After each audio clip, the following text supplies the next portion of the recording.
Hello everyone, and welcome back to the 4th edition of the Bromo Chronicles.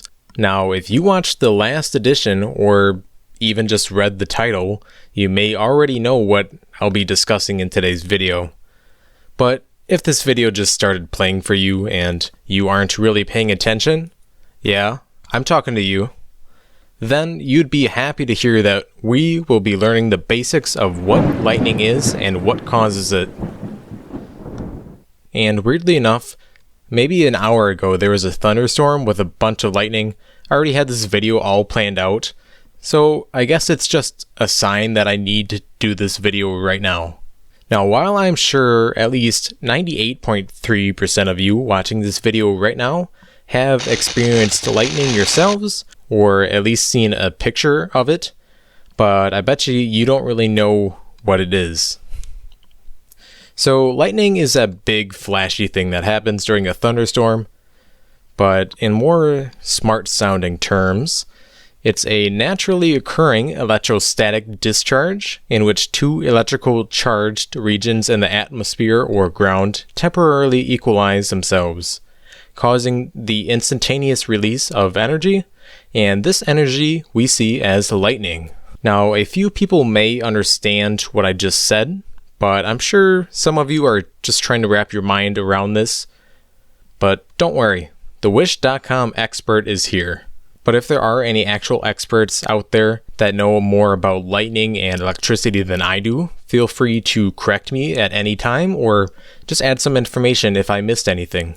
Electricity is the sort of physical phenomena where electrons, or the negative charge of a source, is pushed through a circuit or a conductor in order to reach a corresponding positive charge. This is kind of why batteries have a positive and negative port to them. The electrons move from the negative side through the wires in the toy or remote and back into the positive side, creating a complete electrical circuit. And if there are any loads hooked up to this circuit, like going into the remote or the light or anything, it charges it, it gives it power, it turns on, etc. And at this point you might be thinking about positives and negatives in nature and how they're always attracting to one another, and maybe how they separate, because we are able to separate them ourselves.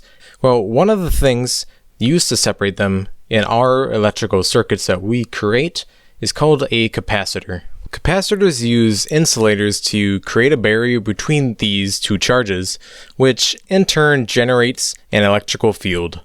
This is also related to the way magnetic fields are generated. But at this point, you might be wondering how this really relates to lightning, but here's some answers for you. One type of insulator used to separate these positive and negative charges is air. Electrical charges cannot flow through air as easy, so they separate across this pocket. Now, what are clouds? Of course, they are made up of water droplets, but there's also so much air in there. This acts like a capacitor in a way that the positive and negative charges are separated on the top and bottom parts of the cloud.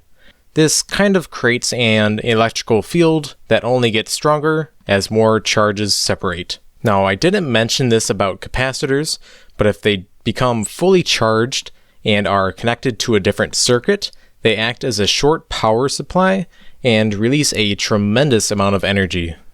The amount of energy that the capacitor releases is more than the original power supply used to charge the capacitor even provided. This is almost exactly how lightning occurs. It separates the positive and negative charges using air within the cloud. An electrical field is produced, and the electrical energy that is stored increases greatly. In fact, it's about 5 billion joules per lightning bolt, compared to the 396 million joules an average American home uses in 1 year. Now, this energy has to go somewhere, and that somewhere is down. Electricity flows well through certain metals, water, and people, but lightning will more than often just strike the highest or tallest object in the area. That's also kind of why lightning rods are placed on top of roofs or just in high places. Now, in rare cases, people will be struck by lightning when they are in an open area or just being unlucky, I guess. But you have about a 1 in 15,300 chance to get struck by lightning in a given year, according to the National Weather Service. Now, I know I already explained the basics on how lightning occurs, but I found some other things about lightning to be interesting for me, so I thought I would share them with you guys. So because electricity creates heat, and it's also how our muscles move and neurons react, lightning can be very dangerous for us and animals. If someone or some animal is struck, they can suffer deep wounds and burns, as well as tissue damage. It can also cause the heart to seize up and unfortunately put someone into cardiac arrest. It can also cause neurological damage as well as deplete muscle function, and it can even cause vision and hearing loss. These things don't sound very nice, and unfortunately, if you live in Florida, the chances to get struck by lightning are greater than if you lived in any other US state. Florida has the most amount of lightning strikes and deaths in America. Just another reason for me to never visit. Alright guys, so that's all I really found today. Thank you guys so much for watching today's edition, and hopefully you learned something new today like I did. I know I'm not the best at explaining certain things or topics, but I try to break it down so you guys can understand. Remember, if you did like the video, to like and subscribe. Bye!